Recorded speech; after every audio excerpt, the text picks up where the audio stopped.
എല്ലാവർക്കും നമസ്കാരം. ഇന്ന് നമ്മൾ തയ്യാറാക്കാൻ പോകുന്നത് റവ കൊണ്ടുള്ള ഒരു അടിപൊളി സ്വീറ്റ് റെസിപ്പിയാണ്. എല്ലാവർക്കും തീർച്ചയായിട്ടും ഇഷ്ടപ്പെടും. കുട്ടികൾക്ക് പ്രത്യേകിച്ച് വളരെ ഇഷ്ടമാവുന്ന ഒരു റെസിപ്പിയാണിത്. അപ്പോൾ ഇത് ഉണ്ടാക്കാനായിട്ട് വളരെ കുറച്ച് ഇൻഗ്രീഡിയൻസ് മാത്രമേ ആവശ്യമുള്ളൂ. അപ്പോൾ നമുക്ക് എങ്ങനെയാണ് ഈ സ്വീറ്റ് ആയിട്ടുള്ള റെസിപ്പി ഉണ്ടാക്കിയെടുക്കുന്നതെന്ന് നോക്കാം. 2 ഗ്ലാസ് റവ എടുത്തിട്ടുണ്ട്. ഈ ഒരു ഗ്ലാസ്സിലാണ് റവ അളന്നെടുത്തിട്ടുള്ളത്. അതേപോലെ 1.5 ഗ്ലാസ് പഞ്ചസാരയും കൂടെ വേണം. അപ്പോൾ ഇവിടെ 1 ഗ്ലാസ് പഞ്ചസാരയാണ് ഇപ്പോൾ എടുത്തു വെച്ചിട്ടുള്ളത്. ഇതിൻ്റെ കൂടെ ഇനി ഒരു 1/2 ഗ്ലാസ് പഞ്ചസാരയും കൂടെ എടുക്കാനുണ്ട്. ആദ്യം നമുക്ക് ഈ റവ മീഡിയം ഫ്ലെയിമിലിട്ടൊന്ന് നന്നായിട്ട് ഫ്രൈ ചെയ്തെടുക്കാം.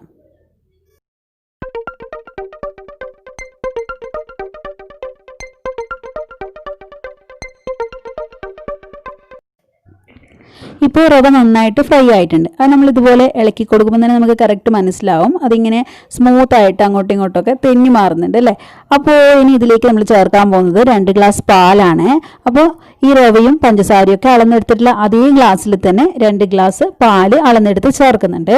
അപ്പോൾ പാല് ചേർക്കുമ്പോൾ നമ്മൾ ഗ്യാസ് ലോ ഫ്ലെയിമിലേക്ക് മാറ്റിയിട്ട് വേണം ചേർത്ത് കൊടുക്കാൻ. അതല്ലെങ്കിൽ പെട്ടെന്ന് തന്നെ ഇത് കട്ട കെട്ടി പോകാനുള്ള ചാൻസ് ഉണ്ട്. പിന്നെ നന്നായിട്ട് ഒന്ന് മിക്സ് ചെയ്ത് കൊടുക്കാം. ഇതുപോലെ ഇളക്കി കൊടുക്കുക. ഇനി ഇതിലേക്ക് ഒരു തരി ഉപ്പ് ചേർക്കുന്നുണ്ട്.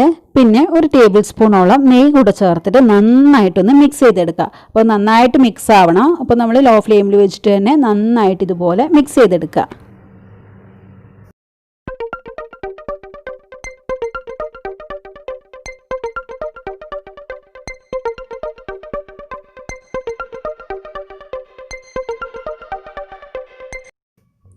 അപ്പോൾ ഇത് റെഡി ആയിട്ടുണ്ട്. ഇനി ഇതൊന്ന് തണുക്കുന്നതിന് വേണ്ടിയിട്ട് നമുക്ക് മാറ്റി വയ്ക്കാം. ഇനി പഞ്ചസാര ലായനി തയ്യാറാക്കണം. അതിനായിട്ട് നമ്മൾ എടുത്തു വെച്ചിട്ടുള്ള 1 ഗ്ലാസ് പഞ്ചസാര എടുത്തിട്ടുണ്ട്. ഇതിലേക്ക് നമ്മൾ ആവശ്യത്തിലുള്ള വെള്ളം ഏകദേശം ഒരു 1.25 ഗ്ലാസോളം വെള്ളം ഒഴിച്ച് കൊടുക്കുക. പിന്നെ നമുക്ക് നേരത്തെ പറഞ്ഞിട്ടുണ്ട് 1.5 ഗ്ലാസ് പഞ്ചസാരയാണ് വേണ്ടത്. അപ്പോൾ നിങ്ങളിപ്പോൾ 1.5 ഗ്ലാസ് പഞ്ചസാരയാണ് എടുക്കേണ്ടത്. അപ്പോൾ ഞങ്ങൾക്കിവിടെ നേരത്തെ ഒരു പലഹാരത്തിനായിട്ട് തയ്യാറാക്കി വെച്ച പഞ്ചസാര ലായനിയിൽ കുറച്ച് ബാക്കി ഉണ്ടായിരുന്നു. അപ്പോൾ അത് നമ്മൾ ഫ്രിഡ്ജിലെടുത്ത് വെച്ചിട്ടുണ്ടായിരുന്നു. അപ്പോൾ 6 ഗ്ലാസ് പഞ്ചസാരയ്ക്ക് പകരം ഈ ഒരു ഫ്രിഡ്ജിലെടുത്ത് വെച്ചിട്ടുള്ള പഞ്ചസാര സിറപ്പ് തയ്യാറാക്കിയിട്ടുള്ളതാണ് ഇപ്പോൾ ഇതിലേക്ക് ചേർത്ത് കൊടുത്തിട്ടുള്ളത്. അപ്പോൾ ഇപ്പോൾ ഒരു കറക്റ്റ് 1.5 ഗ്ലാസ് ആയിട്ടുണ്ട്. ഇനി നമുക്കിത് നന്നായിട്ട് ഇളക്കി കൊടുക്കാം. ഇതുപോലെ ഷുഗർ സിറപ്പൊക്കെ തയ്യാറാക്കിയിട്ട് ബാക്കി വരികയാണെങ്കിൽ നമ്മൾ ഫ്രിഡ്ജിൽ സൂക്ഷിച്ച് വെച്ചിട്ട് ഇതുപോലെ മറ്റ് പലഹാരം ഉണ്ടാക്കുമ്പോഴാണെങ്കിലോ അതല്ലെങ്കിൽ ചായയ്ക്ക് വേണ്ടിയിട്ടോ ഒക്കെ നമുക്ക് ഉപയോഗിക്കാവുന്നതാണ്.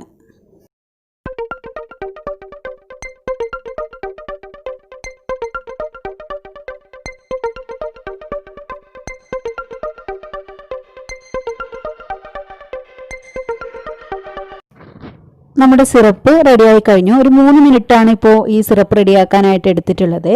ഇതിപ്പോൾ ഒരു കമ്പി പാകത്തിൻ്റെ ഒന്നും ആവശ്യമില്ല. ഇതുപോലെ ഒന്ന് റെഡിയായി കിട്ടിയാൽ മതി. ഇനി നമുക്കിതൊന്ന് മൂടി വെച്ച് മാറ്റി വയ്ക്കാം. ഈ ഒരു സമയം കൊണ്ട് ഈ റവ നന്നായിട്ടൊന്ന് തണുത്തിട്ടുണ്ട്. ഇതിലേക്ക് വളരെ കുറഞ്ഞ അളവിൽ നമുക്ക് ബേക്കിംഗ് സോഡ ചേർത്ത് കൊടുക്കാം. പിന്നെ ഒരു 1/4 ടീസ്പൂണോളം ഏലക്കാപ്പൊടി, പഞ്ചസാരയും കൂടെ ചേർത്ത് പൊടിച്ചിട്ടുള്ള ഏലക്കാപ്പൊടി, പിന്നെ ഒരു 3 ടേബിൾ സ്പൂൺ മൈദപ്പൊടിയും കൂടെ ചേർത്തിട്ട് നന്നായിട്ടൊന്ന് മിക്സ് ചെയ്യാം. ഈ മൈദമാവിന് പകരം നിങ്ങൾക്ക് വേണമെങ്കിൽ മിൽക്ക് പൗഡർ കൂടെ ചേർത്ത് കൊടുക്കാവുന്നതാണ്. ഇതിപ്പോൾ കുഴച്ചെടുക്കുമ്പോൾ ഡ്രൈ ആയിരിക്കുന്നുണ്ടെങ്കിൽ കുറച്ചുകൂടെ പാല് ചേർത്ത് കുഴച്ച് കൊടുക്കാവുന്നതാണ്. ഇതിലിപ്പോൾ പാല് ചേർക്കേണ്ട ആവശ്യമില്ല, കറക്റ്റാണ്. അപ്പോൾ ഇതിപ്പോൾ നന്നായിട്ട് കുഴച്ചെടുക്കാൻ വേണ്ടി പറ്റുന്നുണ്ട്.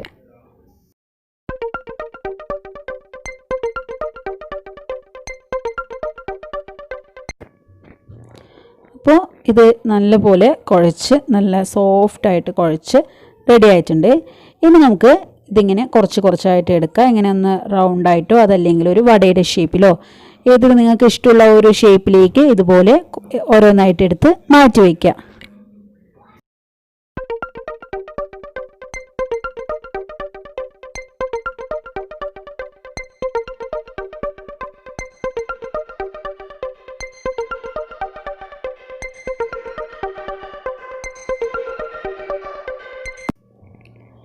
സൺഫ്ലവർ ഓയിൽ ചൂടാവാൻ വേണ്ടി വെച്ചിട്ടുണ്ട്.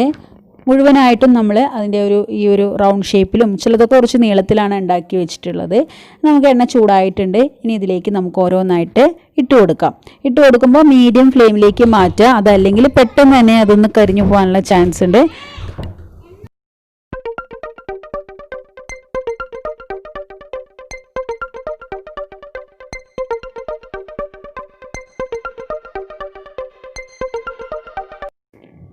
ഒരു സൈഡ് നന്നായിട്ട് ആയതിന് ശേഷം നമ്മൾ ഇതുപോലെ ഒന്ന് തിരിച്ചിട്ട് കൊടുക്കുക. അപ്പോൾ രണ്ട് സൈഡും ഇതേപോലെ ഒരു ഗോൾഡൻ കളറൊക്കെ വന്നതിന് ശേഷം ഇതുപോലെ നമുക്കിനി എടുത്ത് മാറ്റാം.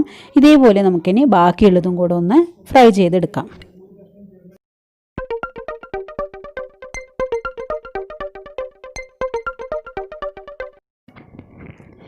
ഇതിപ്പോൾ മുഴുവനായിട്ട് നമ്മൾ ഫ്രൈ ചെയ്തെടുത്തിട്ടുണ്ട്. ഇത് നമ്മൾ ചെയ്യാൻ പോകുന്നത് നമ്മൾ നേരത്തെ തയ്യാറാക്കി വെച്ചിട്ടുള്ള ഷുഗർ സിറപ്പിലേക്ക് ഇത് ഓരോന്നായിട്ട് നമുക്ക് ഇട്ട് കൊടുക്കാം. അപ്പോൾ മുഴുവനായിട്ടും ഒരുമിച്ച് ഇട്ട് കൊടുക്കണ്ട, കുറച്ചൊന്നും ഇട്ട് കൊടുക്കുക. അതിനുശേഷം അതൊരു 5 മിനിറ്റോ 10 മിനിറ്റോ ഈ ഒരു സിറപ്പിൽ കിടക്കുകയാണെങ്കിൽ നല്ലതാണ്. അതിൻ്റെ ഉള്ളിലേക്കൊക്കെ ഒരു നല്ല മധുരം നമുക്ക് കിട്ടും. അപ്പോൾ ഇത്രയും ഇട്ട് കൊടുത്തിട്ട് ഒരു കുറച്ച് നേരം നമുക്കൊന്ന് വെയിറ്റ് ചെയ്യാം. അതിനുശേഷം ഇതുപോലെ മുഴുവനായിട്ട് നമുക്ക് സിറപ്പിലേക്ക് ഇട്ട് കൊടുക്കാം.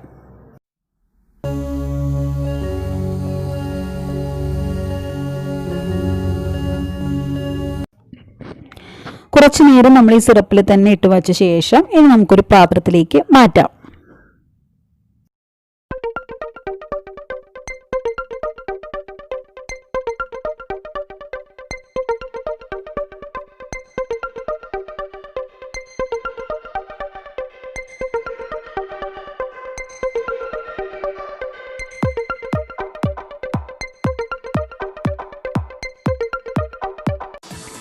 നമ്മളിപ്പോൾ മുഴുവനായിട്ടും ഷുഗർ സിറപ്പിലേക്ക് ഇട്ട് കൊടുത്തു. കുറച്ച് നേരം വെച്ചതിന് ശേഷം ഈ ഒരു പ്ലേറ്റിലേക്ക് മാറ്റിയിട്ടുണ്ട്.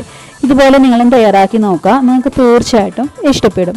വീഡിയോ ഇഷ്ടമായി എന്ന് വിചാരിക്കുന്നു. ഇഷ്ടമായിട്ടുണ്ടെങ്കിൽ പ്ലീസ് ഒന്ന് ലൈക്ക് ചെയ്തേക്കണേ. അതുപോലെ സബ്സ്ക്രൈബ് ചെയ്യാത്തവർ വീഡിയോ കാണുന്നുണ്ടെങ്കിൽ പ്ലീസ് സബ്സ്ക്രൈബ്, അതിനടുത്തുള്ള ബെല്ലൈക്കൺ കൂടെ പ്രസ് ചെയ്ത് അതിൽ ഓൾ എന്നുള്ള ഓപ്ഷൻ തന്നെ തിരഞ്ഞെടുക്കുക. അപ്പോൾ മാത്രമേ അടുത്ത വീഡിയോയുടെ നോട്ടിഫിക്കേഷൻ നിങ്ങൾക്ക് കറക്റ്റായിട്ട് കിട്ടുകയുള്ളൂ. പിന്നെ ഈ വീഡിയോ നിങ്ങളുടെ ഫാമിലി ഫ്രണ്ട്സ് എല്ലാവർക്കും ഒന്ന് ഷെയർ ചെയ്ത് കൊടുക്കുക. അപ്പോൾ നമുക്കിനി അടുത്ത വീഡിയോയായിട്ട് പെട്ടെന്ന് തന്നെ വരാം. താങ്ക്